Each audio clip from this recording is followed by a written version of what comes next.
in ay dalka gaarsiiso doorasho qof iyo cod ah oo xor ah xalaalna ah inta lagu qabanayo cirka ma ku qabanay doorashada waxa ku qabanaysaa dalka xamala ku qabanayna kulligeed ma yisir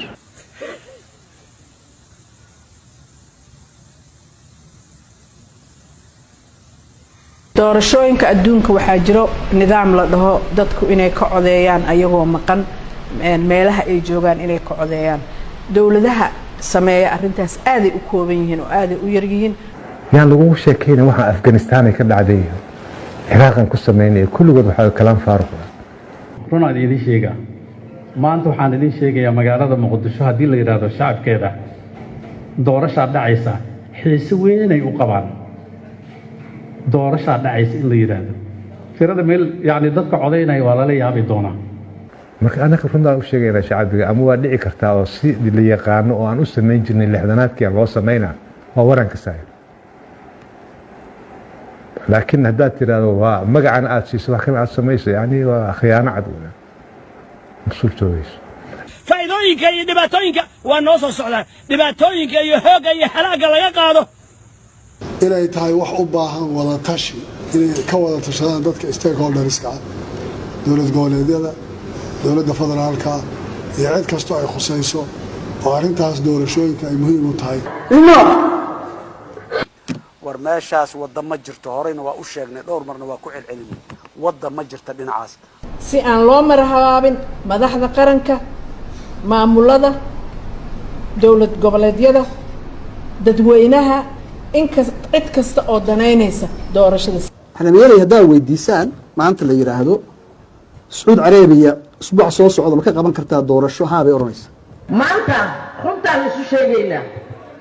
madaxweyne ma qori kartid qof diiri kara malaha barnaamijkan ma diiri kara halkaas mid cad mugdi liskuma arooso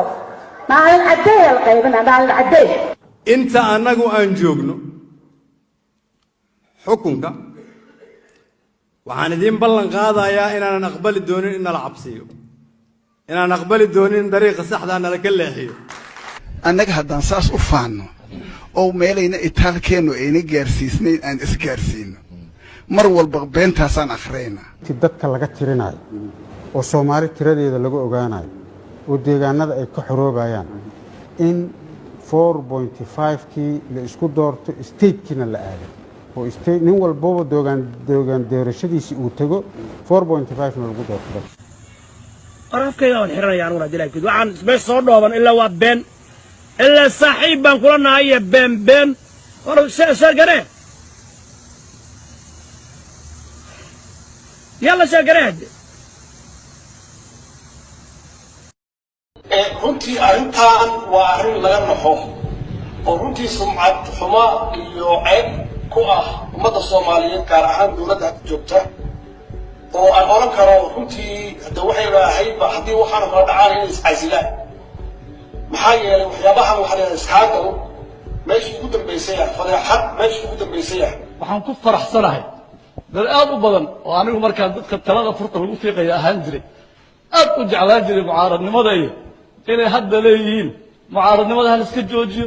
wax wanaagsan ma aha aad iyo aad aan ugu faraxsanahay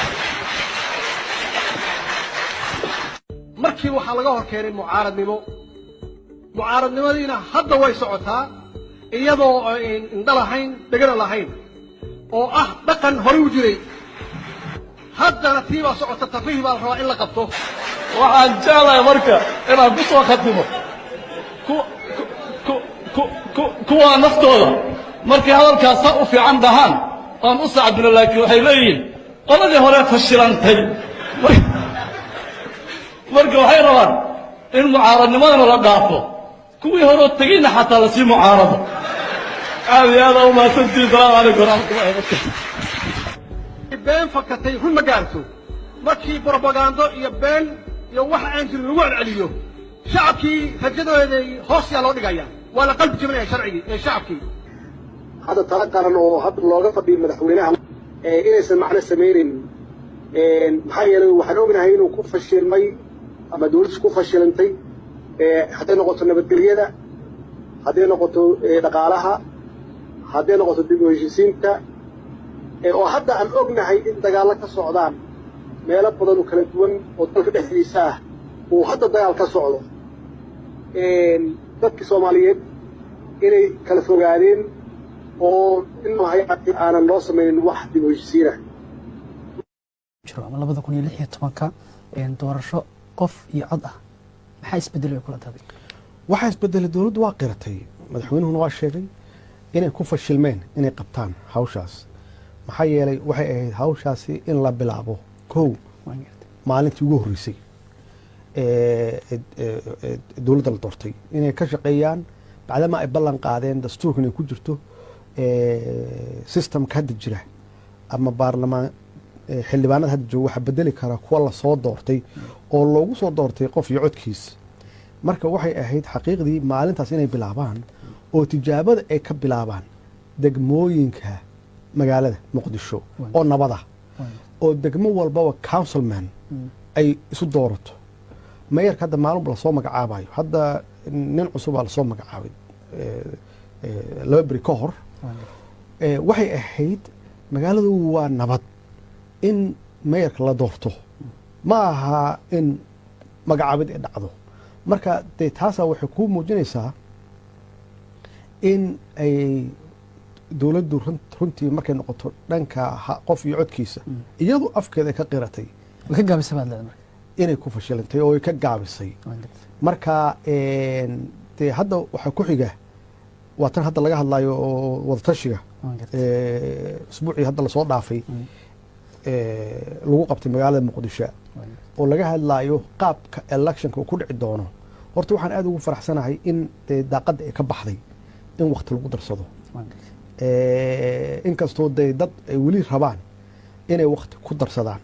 haddee qof dad aan hawl qaban oo hawshoodii sheegay inay ka gaabiyeen dee waqti looguma dari karo marka taasi daaqadda ay ka baxday oo waqti ku darsasho ma jiri doonto marka qaabka electionka u dhici doono way hadda waxa la rabo in la isla garto oo lagu hesho haddana waxaa la rabaa election ama doorashada in lagu carqaladeeyo dan shakhsiyadeed annagu ka yeeli mayno ummadda Soomaaliyeedna waxaan leenahay il gaar ah ku fiiriya hana ogolaanina isbedelkaana waa in laga wada qayb qaato haddii uu jiro isbedel joogto ah cid ku maalgashanaysa ma laha waxqabadku naftigiisa waa saa sheegtay waxaa laga yaabaa dadkii yimaada inay kow ka bilaabaan marka isbedelka naftigiisa waa qayb ka mid ah dib u dhaca You give him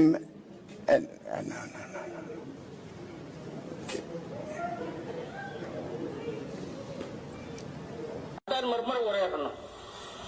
oo meesha u socoto jidka waa taqaanaa geed hebel iyo luuq hebel iyo jiiradii hebel iyo jidkii aad taqiina meelan hayna adoo mara haddaad aragto darawalka waxa laga war miyuu joojibal intay ugu wadaa meesha u soconaa waa xadee haddii meeshii aan ku ballanay aan ku soconno dhammaanteen waxaa laleeyahay madaxa ku xanuunaayo waa qaldan tahay kastoo madaxa ku wareeraya jid saxaan ku soconnaa in nala soxo garaan u leenahay haddii ay soo baxday jid saxa inaanan ku socon waana la gala karaa culeyska nala soo saaray waxaa ka mid inaan aad saaxiib u nahay dawladdana aad u jecel iyo dawladnimada ayaa i soo wacay wuxuu weenaniyahu dawladdii hadda mataqaana hadda lay dhalatay qofku markuu dhasho hore kama ordo hore waxba kama sameeyo maa xoogaa loo kaadiyo waxaan ku yidhi sax waaye ilmuhu markay dhashaan yani waxba ma qaban karaan derbi ma dhisi karaan ceel ma qodi karaan baabuur ma wadi karaan waa runtaa laakiin cunugu markuu 6 bilood jiro waxaa laga garanaa inuu cunug fayow yahay inuu cunug barbaleeb qaba yahay